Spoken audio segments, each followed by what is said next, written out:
Mitra bisnis, berjumpa lagi kita dalam Business Wisdom Institute Podcast. Nah, kali ini bahasanya agak beda karena sudah bersama saya seorang fotografer senior yang nanti beliau akan menceritakan sendiri, yaitu Om Hari. Selamat pagi Om Hari. Selamat pagi Pak Tony. Oke, senang sekali bisa menjadi tamu di dalam sesi kali ini Om ya. Terima kasih. Ini saya langsung loh baru mendarat langsung ke ruangan ini. Terima kasih. Oke. Om Hari ini ya, Hari Subastian ya. Kita panggil Om Sehari, Om Subas gitu ya. Beliau adalah seorang fotografer profesional. Ada banyak merek terkenal yang pernah beliau menjadi bagian di publikasi sana. Silahkan Om mengenalkan diri. Oke, terima kasih. Jadi promo nih ya. Yang secara profesional ya, saya pernah kerja di majalah Aneka. Itu cuma setahun sih, dari sekitar 95 sampai 96. Habis itu karena majalahnya ABG, saya nggak kuat dengan ngikutin pola kerjanya mereka yang selalu motret tuh kelarnya bisa sampai malam Mbak, sampai jam 1 tuh pernah tuh. Ya sering bahkan.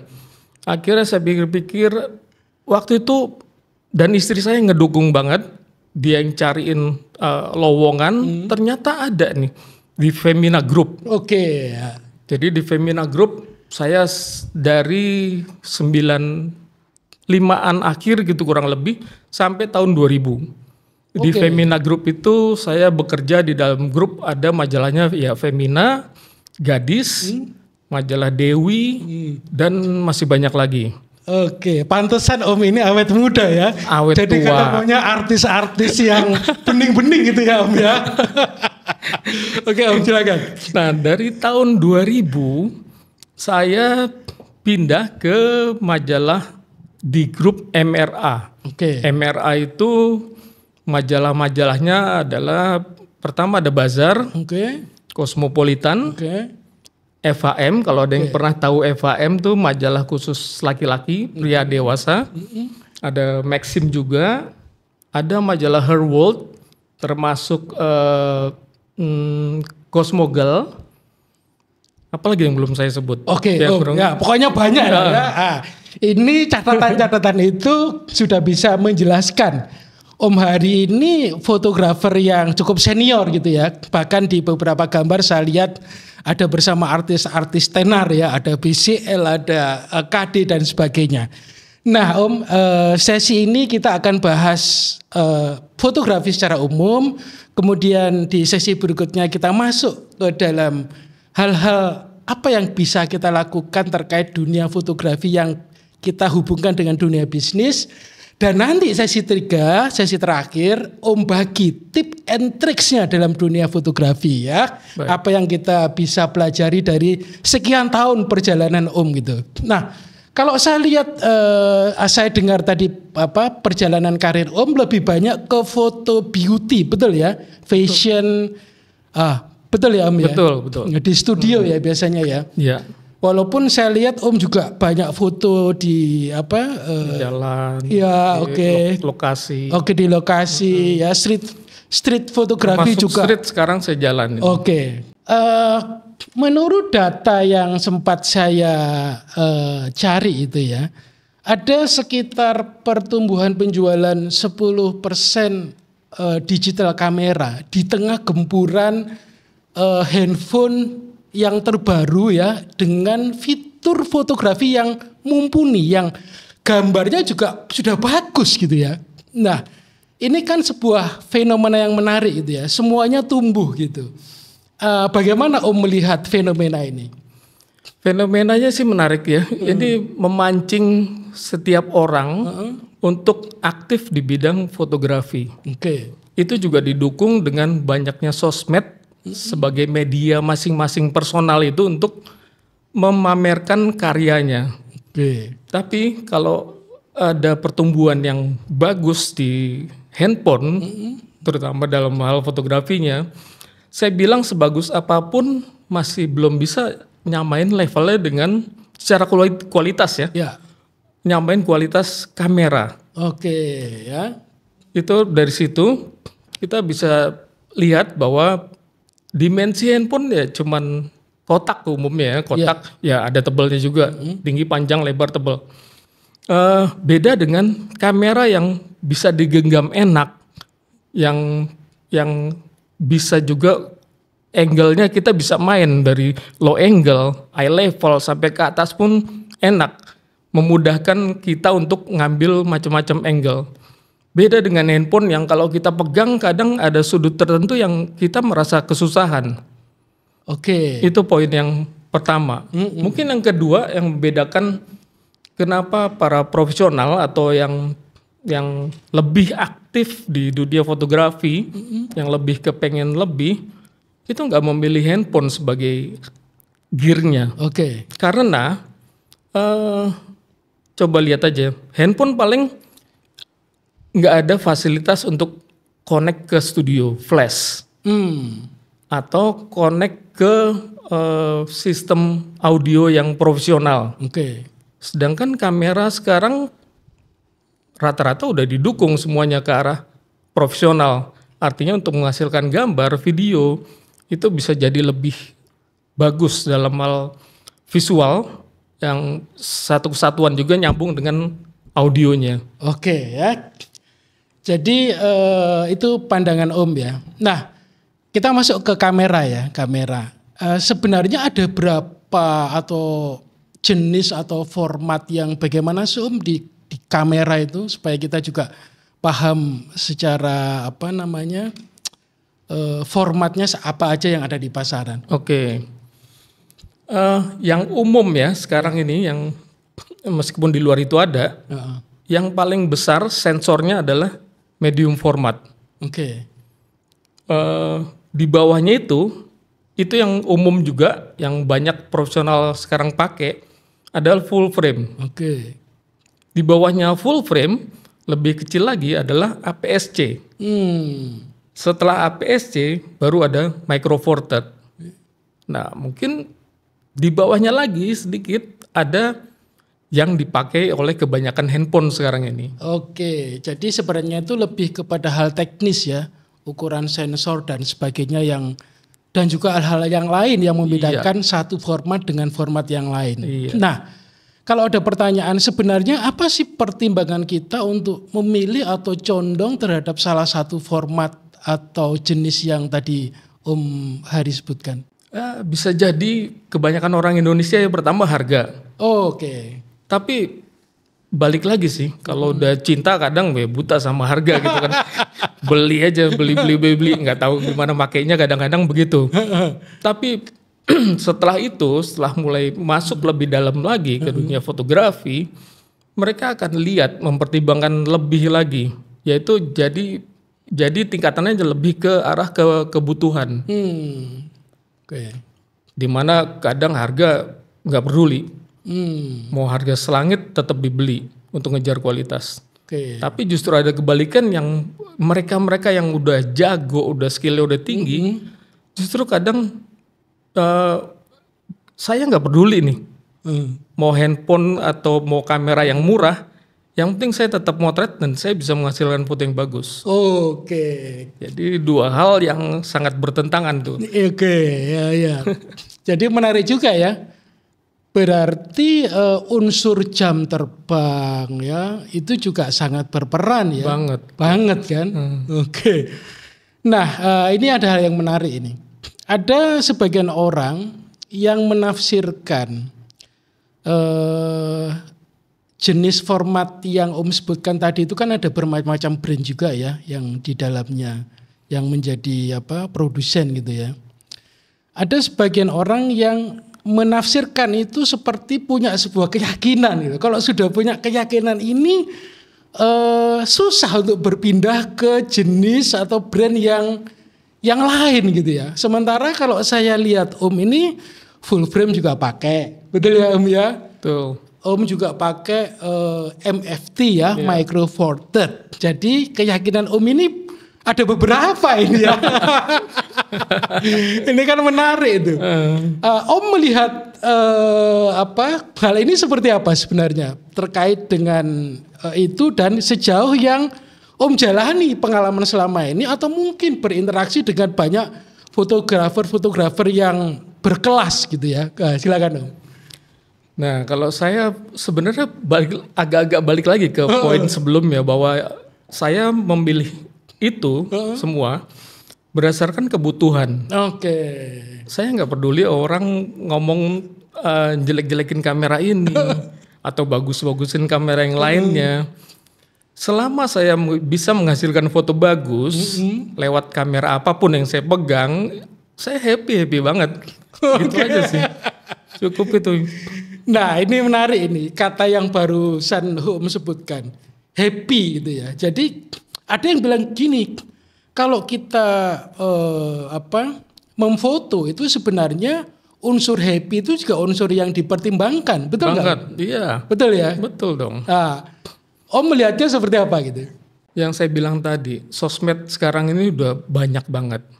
Itu media untuk ekspresi siapapun, berekspresi seneng kah, sedih kah, atau berkarya lewat menampilkan hasil fotonya, lukisan dan macam-macam. Jadinya sosmed itu sangat menunjang kita semua untuk aktif di foto, menghasilkan foto. Kalau saya simpulkan dari sesi ini ya, bahwa menurut Om itu ya tergantung kebutuhan kita seperti apa. Kebutuhan benar. Kebutuhan ya.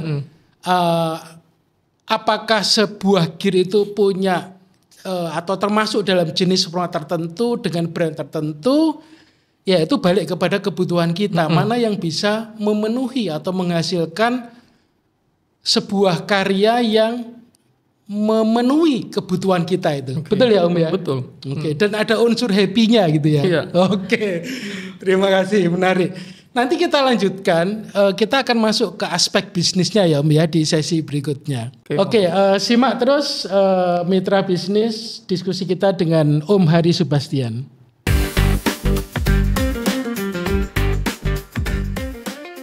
Mitra Bisnis, kita lanjutkan diskusi kita dengan Om Hari. Nah Om, sekarang ini di tengah software ya, untuk editing gitu ya, yang semakin canggih juga. Apa pendapat Om tentang hal itu? Wah, kita seneng dong. Mempermudah kerja fotografer. Mempermudah, mempercepat. Lebih sistematis juga. Itu sangat menunjang. Jadi kita juga bisa menyerahkan hasil kerja kita ke klien dengan lebih cepat, lebih sempurna bahkan. Jadi senang. Membantu ya Om ya? Bantu banget. Ya. Tapi sebenarnya raw materialnya sebelum diedit itu kan juga sudah harus bagus kan? Ya harus bagus dong. Kalau kerjanya udah dengan software yang canggih ya seharusnya kita juga udah startnya levelnya juga udah harus bagus. Karena emang itu semua nunjang bukan menghasilkan yang sesuatu yang dari nol. Tapi ya paling enggak dari tengah supaya jadi sempurna. Jadi sudah bagus, lantas disempurnakan dengan program-program edit tadi ya. Iya.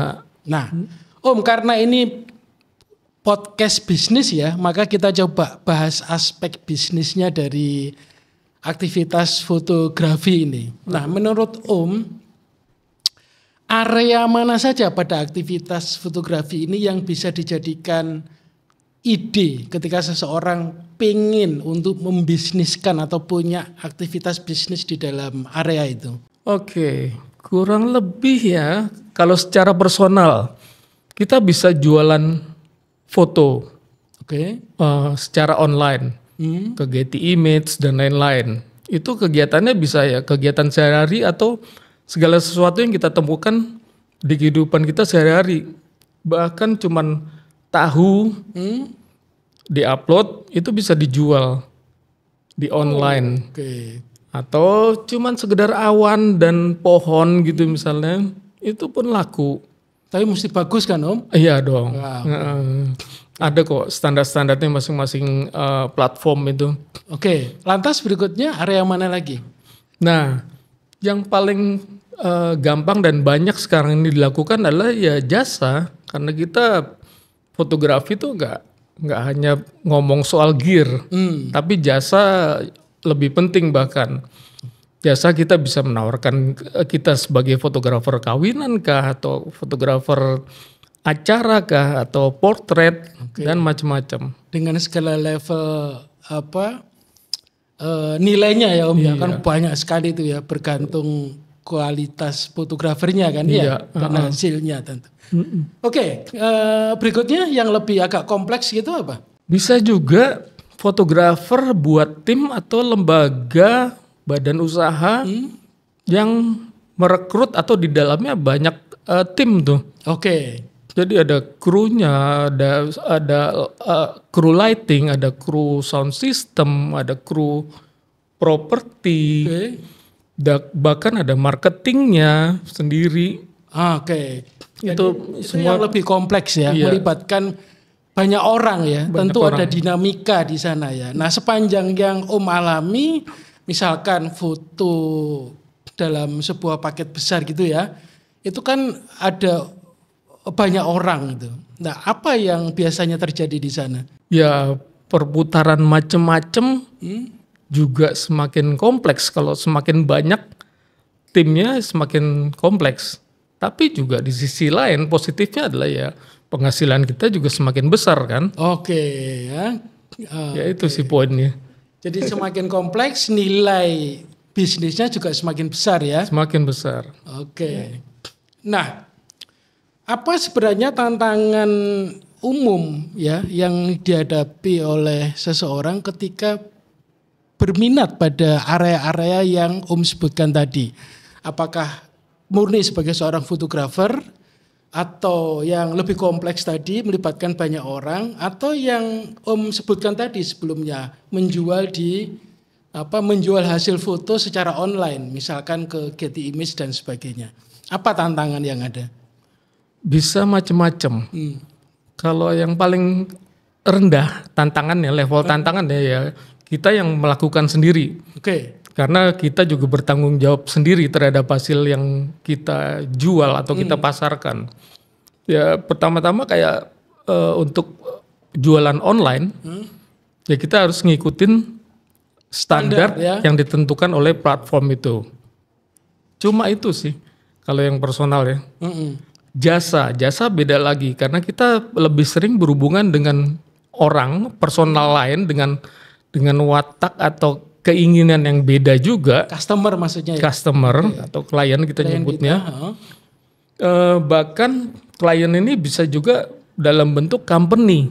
Di mana company itu juga punya rules-nya masing-masing kan. Jadi mereka yang menentukan kadang fotografernya kita mesti standarnya begini. Ada standar tertentu lah yang ditentukan oleh company itu. Kesulitannya kebanyakan ya masalah komunikasi antara fotografer dan klien itu. Itu jadi lebih tinggi ya tingkat tantangannya dibanding yang jualan online tadi. Menurut saya loh ya. Ya. Menurut saya. Nah, pertanyaan terakhir di sesi ini. Apa saran kepada teman-teman mitra bisnis yang berminat mau agak serius menjadikan area ini sebagai ide bisnis gitu? Kita harus punya keinginan kuat dulu. Karena kalau nggak kuat, orang tahu kok ngelihat bahwa kita tuh nggak serius. Dari nggak keseriusan itu yang dilihat orang, mereka jadi lebar menilainya bahwa fotografi kita juga bakalan jelek nantinya.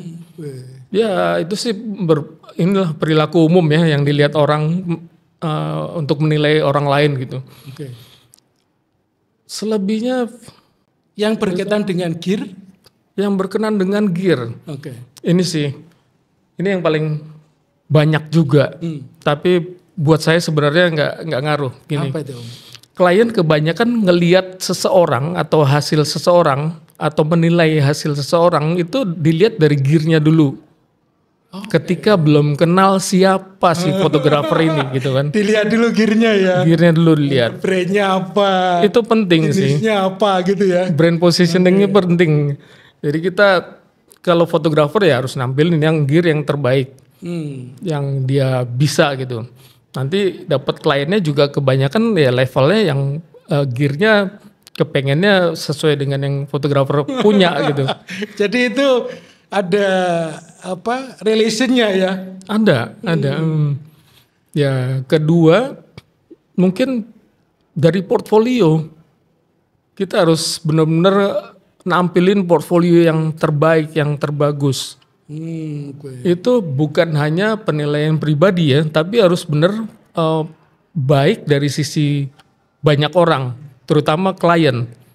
Jadi kalau klien kepengen memotret misalnya foto portrait atau company profile, tunjukin dong foto-foto yang benar-benar bagus untuk si company profile ini dibuatnya seperti apa. Oke. Kayak gitu. Oke, thank you Om ya. Nanti kita lanjutin lagi sesi berikutnya yang saya yakin akan lebih menarik. Mitra bisnis, kita lanjutkan diskusi Om Hari sesaat lagi.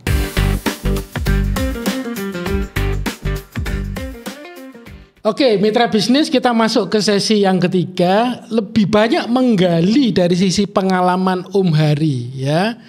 Sekian puluh tahun menjadi seorang fotografer profesional ya. Nah, Om, kita masuk hal teknis ya, nggak apa-apa ya Om ya. Nah, sebenarnya dalam memilih kamera ya, katanya ada yang bilang, oh kamera ini cocok untuk pembuatan foto gitu ya. Kamera ini cocok untuk pembuatan video gitu ya. Bagaimana Om melihat situasi itu? Saya udah pakai macam-macam kamera gitu ya. Saya pikir sama aja sih. Sama aja ya? Lebih balik lagi, yang penting menghasilkan gambar itu kan harus senang ya. Ya tergantung kamera apa yang kita senengin. Sesimpel itu sih kalau saya loh ya. Kurang lebih begitu sih. Oke. Gak ada pertimbangan macam-macam. Oke. Nah, tadi kan Om cerita pengalaman Om lebih banyak ke fashion and beauty foto ya. Yeah. Dari perjalanan karir Om, walaupun di luar itu ada area yang lain gitu ya. Yeah. Nah, apa kisah menarik yang masih Om ingat di benak itu ya, ketika menjalani sesi pemotretan yang pernah Om jalani? Yang paling saya ingat sih ya, entah nyebelin atau enggak, tapi saya ingat banget. Apa itu? Pertama-tama ya karena kejadian ini di luar negeri, di antara Prancis dan Paris dan Milan. Karena waktu zaman itu saya sering mondar-mandir ke sana untuk ngeliput fashion show. Oke. Dan ini kelas dunia dan mereknya merek dunia ya, ada Louis Vuitton, Dior segala macam ada. Banyak fotografer yang banyak lain fotografer ya? Dari seluruh dunia datang. Jadi kalau dilihat satu ruangan itu terbagi dari 3 kelompok. 3 kelompok di ruangan duduk sebelah kiri, misalnya ada buyer, ada undangan, ada media tulis yang menulis gitu, reporter. Sebelah satunya lagi mungkin family, saudara, teman-teman. Nah, sepertiganya lagi itu di depannya runway atau catwalknya itu adalah para fotografer dan videografer dari seluruh dunia. Menariknya adalah ketika kita datang ke satu lokasi itu telat datangnya, penuh orang gitu ya? Udah ketempatan orang, fotografer udah diriin tripod, TV juga didiriin tripod. Saya pernah kejadian, saya lupa entar di Paris atau di Milan, pokoknya fashion show gede ya, di ruangan gede juga. Saya telat, saya gimana caranya untuk dapetin gambar yang paling bagus ya di tengah ya, di tengahnya runway, jadi lurus runway itu. Saya telat, saya cari akal, lihat-lihat ke kiri ke kanan, ada nih tangga. Tangga mungkin bekas properti buat background, nempelin lampu segala macam ada. Terus? Saya diriin sendiri, saya naik ke atas tangga itu. Dan saat itu, jadi Om lebih tinggi ya? Saya lebih tinggi daripada mereka karena mereka udah sekitar 3 atau 4 sub di depan saya gitu. Saya baris paling belakang, sub ke-5 lah, 5 atau ke-4 gitu. Dan itu dilihat sama teman saya yang reporter duduk di bangku di sebelah kanan. Dia bilang, Har, Saya tuh ngelihat deretan fotografer kayak gunung. Dari pinggirnya rendah, makin ke tengah tuh makin tinggi. Dan puncaknya itu adalah kamu. itu saya juga nggak sadar karena saya kepikiran wah gimana caranya sih supaya dapat gitu kan. Ya saya naik ke atas tangga paling tinggi, jadi dilihat paling depan pun, dari depan pun hasilnya kayak gunung, jadinya makin tengah tuh makin tinggi. Iya, walaupun itu sebenarnya buat Om juga berbahaya kan? Bahaya banget. Dan saya pernah ditegur di tempat lain ketika diri, nggak ada tangga waktu itu, diri di pelataran yang dibuat dari kayu sementara lah untuk ngeblok sisi fotografer dan jalanan di sebelahnya gitu ya. Itu diblok. Ini sebenarnya kayak tembok, tapi tembok papan triplek yang dibuat sementara. Nah, saya diri ngangkang gitu ya di antara dua sudut itu. Di sudut itu saya ditegur sama security yang gede, you better not to do it. Memang it's dangerous. Waduh, saya ditarik turun. Saya bengang-bengong sebentar, tapi bagusnya mereka tuh sportif. Nggak hanya ngelarang, suruh saya turun dari stage yang saya injak itu, tapi dia bawain tangga kecil. Tangga kecil, use it. Oh. Saya dibawain tangga bener-bener sama security tadi yang negur saya turun. Oke. Akhirnya saya dapat space lah di atas kepala para yang fotografer yang udah datang duluan. Menarik ya, dari dua cerita Om itu ya, menggunakan tangga dan yang terakhir ini, kira-kira saya paham apa yang ada di benak Om waktu itu. Kira-kira Om bilang begini, berpikir begini, ini titah dari Indonesia kan sudah jelas nih, harus menghasilkan foto yang bagus ketika datang balik ke Indonesia, betul ya? Maka apa yang bisa dilakukan supaya titah itu terlaksana, kan kira-kira gitu kan? Jadi mau nggak mau Om ambil langkah yang agak berbahaya juga sih sebenarnya. Ya itu, kita juga sebagai fotografer harus punya keinginan atau motivasi yang kuat sebenarnya untuk menghasilkan karya yang bagus. Oke, menarik. Oke Om, kita masuk ke gear ya, urusan gear. Jadi ini ada diskusi yang nggak selesai nih ya. Antara mana yang lebih bagus, punya kamera yang berkualitas bagus gitu, oke, tapi lensanya biasa saja, atau sebaliknya kameranya yang biasa saja, tapi punya lensa yang bagus. Nah, bagaimana Om menjelaskan menjawab pertanyaan ini? Kalau milih lo ya, iya. Kalau milih ya saya pilih. Ya mesti pilihannya yang kamera bagus, lensa bagus kan? Iya, itu. Tapi kalau disuruh pilihan itu, saya lebih pilih kamera biasa aja dengan lensa yang bagus. Oke. Kenapa begitu? Menurut saya juga, dengan hasil kamera dengan standar yang sekarang ini, itu rasanya nggak jauh-jauh amat kok. Kualitasnya antara satu kamera dan yang lain ya. Untuk adjusting supaya levelnya kurang lebih sama, ya masuk ke software bisa diakalin. Tapi coba untuk dapetin misalnya blur yang bagus di belakang subjek atau orang yang difoto, supaya dapat blurnya bagus ya mau nggak mau kita harus punya lensa yang bagus ya. f1.2 misalnya, minimum f1.4. Itu nggak bisa dihasilin sama lensa yang f-nya 28. Ya, meskipun bisa. Kameranya bagus ya. Iya. Dan di software masih belum natural untuk ngakalin supaya blurnya jadi sebagus kalau kita pakai lensa yang bagus. Oke. Nah, Om sudah menyinggung lensa. Kita masuk ke urusan lensa. Lensa itu kan ada yang disebut dengan lensa fix gitu ya, atau prime lens gitu ya. Ada yang lensa tele atau lensa zoom. Oke ya. Kalau lensa fix itu nggak bisa di zoom kan, ya. Jadi ukurannya tetap. Apakah itu 12 mm, 17, 25, 45, 75 dan seterusnya ya. Tapi kalau zoom itu bisa bergerak ya, bisa 12 sampai dengan 100. Ada dua variabel. Nah, ini pertanyaan yang menarik lagi nih. Om memilih mana? mempunyai 3 lensa fix gitu ya. Misalkan 12, 25, 45 gitu ya. Dibandingkan dengan memiliki satu Zoom. lensa zoom yang 3 bisa lensa. mengcover. 3 lensa itu kalau saya sih. Oke. Kenapa Kenapa seperti begitu? itu? Oke. Lensa zoom sekarang ini ya bahkan sampai sekarang pun belum bisa atau jarang banget yang bisa mempunyai bukaan yang besar. Oke, bisa tapi sangat besar lensanya kan? Bisa iya, tapi bisa sangat besar di mana produksinya jadi tinggi, Mahal dan harganya jadi mahal. dan enggak Bawanya- bawanya susah. Bawanya pun berat, susah. Nyusahin Jadi kita, gimana jadi tuh? nggak seneng gitu kan. Beda dengan lensa fix yang cuman satu variabelnya ya 35, 50, 75 segala macam.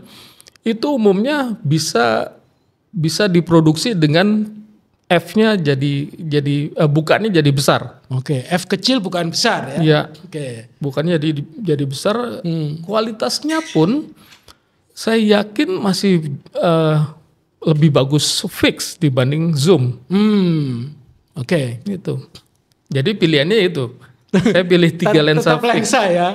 Condong ke lensa bagus dan fix lens ya. Iya. Walaupun maaf ya harus repot-repot ganti-ganti gitu ya. Enggak apa-apa. Enggak apa-apa ya. Kalau kita udah mikirin kualitas ya harus ke arah situ. ke arah situ menurut ya. saya. Oke. Tapi bentar, Oke. potong lagi. Bahwa lensa zoom itu untuk practicality. Jadi kalau untuk Oke. kerja itu lebih praktis.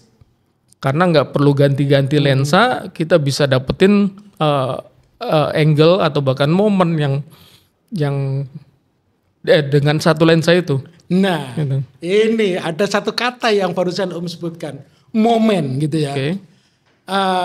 Oke, balik lagi ada pertanyaan. Om, kalau kita pakai full manual gitu ya, kadang-kadang momennya itu terlewat gitu ya.